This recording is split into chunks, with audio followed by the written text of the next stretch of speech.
মধ্যপ্রাচ্যের বিস্তীর্ণ ও উত্তপ্ত মরুভূমিতে ইরান এবং যুক্তরাষ্ট্র ইসরায়েলের মাঝে যে সংঘাতের দাবানল জ্বলে উঠেছিল তার আজ প্রশান্ত মহাসাগর পেরিয়ে এখন বহুদূর বিস্তৃত হয়েছে। বাধ্য হয়েই এই অনাকাঙ্ক্ষিত যুদ্ধের চোরাবালি থেকে নিষ্কৃতি পেতে আজীবনের চরম প্রতিদ্বন্দ্বী চীনের দ্বারস্থ হচ্ছেন মার্কিন প্রেসিডেন্ট ডোনাল্ড ট্রাম্প। হন্যে হয়ে খুঁজছেন শান্তির পথ, কিন্তু চিরশত্রু বেইজিং কি এবার ট্রাম্পের মুখ রক্ষা করবে? আর এই চুক্তির মধ্য দিয়ে বিশ্বমঞ্চে যুক্তরাষ্ট্রের একচ্ছত্র আধিপত্য কি চিরতরে বিলীন হয়ে যাবে? আন্তর্জাতিক কূটনীতির টেবিলে এখন এই প্রশ্নগুলোই সবচেয়ে বড় হয়ে দেখা দিয়েছে। আজ টিভিএস এক্সপ্লেনারে এই প্রশ্নগুলোর উত্তর জানবো আমরা। সঙ্গে আছি আমি বর্ণা দাস।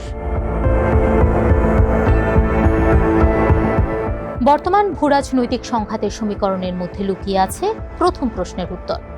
ইরানকে ভাতে মারা এবং সামরিক ও অর্থনৈতিকভাবে পঙ্গু করার যে সুদূর প্রসারী লক্ষ্য নিয়ে ওয়াশিংটন আগ্রাসনের পথে হেঁটেছিল, বাস্তবে তা পুরোপুরি মুখ থুবড়ে পড়েছে। অন্যদিকে তেহরানের অবস্থান একদম সুস্পষ্ট করে দিয়েছেন ইরানের পররাষ্ট্রমন্ত্রী আব্বাস আরাকচি, যিনি সম্প্রতি বেইজিং সফর করে এসেছেন। তিনি বিশ্ববাসীকে সাফ জানিয়ে দিয়েছেন যে মিত্র চীনের সুস্পষ্ট সমর্থন ছাড়া তারা কোনো ধরনের শান্তি চুক্তিতে আবদ্ধ হবেন না। বর্তমান প্রেক্ষাপটে চীনের ভূমিকা এখানে অপরিসীম, কারণ তারা কেবল ইরানের সবচেয়ে বড় তেল ক্রেতাই নয়, বরং আন্তর্জাতিক রাজনীতিতে তেহরানের সবচেয়ে বড় ঢাল হিসেবেও কাজ করছে। সুতরাং বেইজিংয়ে গিয়ে প্রেসিডেন্ট শি জিনপিংকে সন্তুষ্ট করা ছাড়া ট্রাম্পের হাতে বিকল্প কোনো জাদুকরী পথ খোলা নেই। যদি জিনপিং শেষ পর্যন্ত এই মধ্যস্থতায় রাজি হন, কেবল তখনই একটি সম্মানজনক চুক্তির মাধ্যমে এই অন্তহীন যুদ্ধ থেকে নিজেদের প্রত্যাহার করে নিতে পারবে যুক্তরাষ্ট্র। অন্যথায় তেহরানের ওপর কার্যকরী চাপ প্রয়োগের আর কোনো মোক্ষম অস্ত্রই ওয়াশিংটনের ঝুলিতে অবশিষ্ট থাকবে না।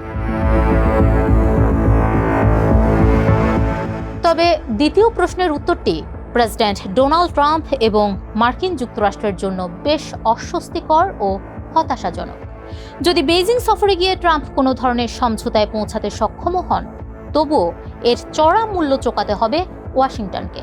বিনিময়ে ভূরাজনৈতিক অঙ্গনে চীনকে বিশাল সুবিধা ছেড়ে দিতে হবে তাদের। ওয়াশিংটন বর্তমানে এমন এক জটিল খাদের কিনারায় দাঁড়িয়ে আছে, যেখানে বেইজিংকে গ্লোবাল পিসমেকার বা বিশ্ব শান্তি প্রতিষ্ঠাকারী হিসেবে মেনে নেওয়া ছাড়া তাদের সামনে সত্যিই কোনো উপায় নেই। আর এমনটা ঘটলে মধ্যপ্রাচ্যে টানা কয়েক দশক ধরে চলা যুক্তরাষ্ট্রের যে একক ও অপ্রতিদ্বন্দ্বী আধিপত্য ছিল, তার চূড়ান্ত অবসান ঘটবে। বিশেষজ্ঞরা মনে করছেন, বেইজিংয়ের এই সুচতুর কূটনৈতিক চাল মূলত ট্রাম্পের বিখ্যাত ও বহুল চর্চিত আমেরিকা ফার্স্ট নীতিকেই প্রকাশ্য দিবালোকে বৃদ্ধাঙ্গুলি দেখাচ্ছে। শুধু তাই নয়, বিশ্বমঞ্চের প্রধান চালকের আসনে এই ঘটনা চীনকে অত্যন্ত শক্তভাবে বসিয়ে দেবে। মার্কিন অভ্যন্তরীণ রাজনীতির প্রবল চাপও ট্রাম্পকে এই আপোষকামী সফরে বাধ্য করছে বলে মনে করছেন বিশ্লেষকরা। সামনেই অনুষ্ঠিত হতে যাচ্ছে নভেম্বরের মধ্যবর্তী নির্বাচন, যেখানে ভয়াবহ মুদ্রাস্ফীতি এবং জ্বালানি তেলের আকাশ ছোঁয়া দাম নিয়ে সাধারণ ভোটারদের তোপের মুখে পড়েছেন রিপাবলিকানরা। তাদের রাজনৈতিক অস্তিত্ব টিকিয়ে রাখার জন্য একটি দ্রুত শান্তি চুক্তি এখন আক্ষরিক অর্থেই জীবন মরণের প্রশ্ন হয়ে দাঁড়িয়েছে। তাই ট্রাম্পের জন্য এই সফর নিছক কোনো সাধারণ কূটনৈতিক যাত্রা নয়, বরং এটি একটি মরিয়া প্রচেষ্টা, যেখানে তিনি প্রবল প্রতিদ্বন্দ্বী চীনের কাছে মাথা নত করে হলেও নিজের দেশে নির্বাচনের আগে এই যুদ্ধের দ্রুত অবসান চাইছেন।